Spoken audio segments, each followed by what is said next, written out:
So this originally was a competitor's building, and in the competitor's design, none of the structure was dipped or galvanized. So there was a lot of corrosion that was taking place inside. That corrosion, in combination with some wind events, we had some damage to the structure. With the amount of inventory that's underneath that roof, it was just obvious we needed to get things taken care of.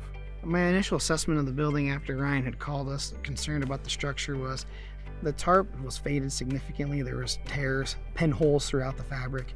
The diagonals that connected from the top and bottom cord of the rafter, they had significant rust at each bolt location and the purlin locations, and even some diagonal spots throughout it.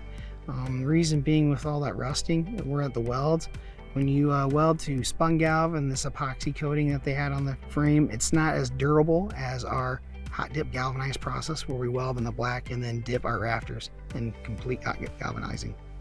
After our assessment, we provided Aspinwall with two different options.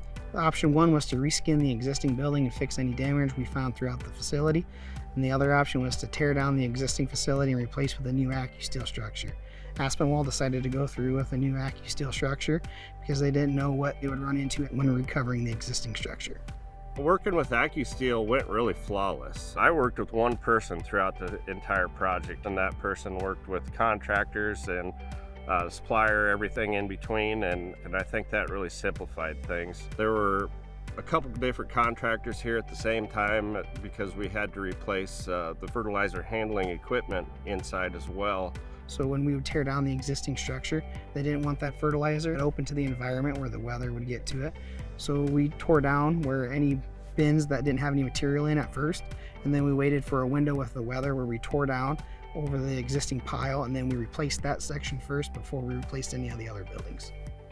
It really went flawless. The contractors worked with each other. We had a small window for time-wise to get this done, and all the parts were here. They were all correct. I really don't have a complaint over the course of the whole project. 3 reasons we chose to work with Accu-Steel. We had some experience with other competitors in the market, and they weren't good experiences. Accu-Steel is local to us, and I like working with local companies. The quality of the product was a lot better than any of the competitors that I saw. Both the quality of the structure and the quality of the tarp are a lot better than what we had previously. Light penetration is really good through the tarp, really well lit inside. All the structure is galvanized, so in the fertilizer environment, that galvanization process is going to make the structure last a lot longer. And then, of course, lastly, the warranty that comes with the Accu-Steel building really helps the guy sleep at night. As buildings begin to phase out of their life expectancy, a company is going to have to be able to come in and fill these next era of buildings. We do everything per project. It's not like a kitted building to where you're getting something that's a stock part and it just comes out of a factory. Everything's custom to each project. So that's where I see it. It's different than everybody else because hey, we got a 40 wide and this is the only thing we make, and you have to make your project adjust to our parameters to where we adjust to whatever the customer's needs really is. What I would say to another person in the market looking for another building is you really can't go wrong with Accu-Steel. I tried some other companies and they just didn't meet up to expectations. Accu-Steel met every expectation, and I can't be happier with the work.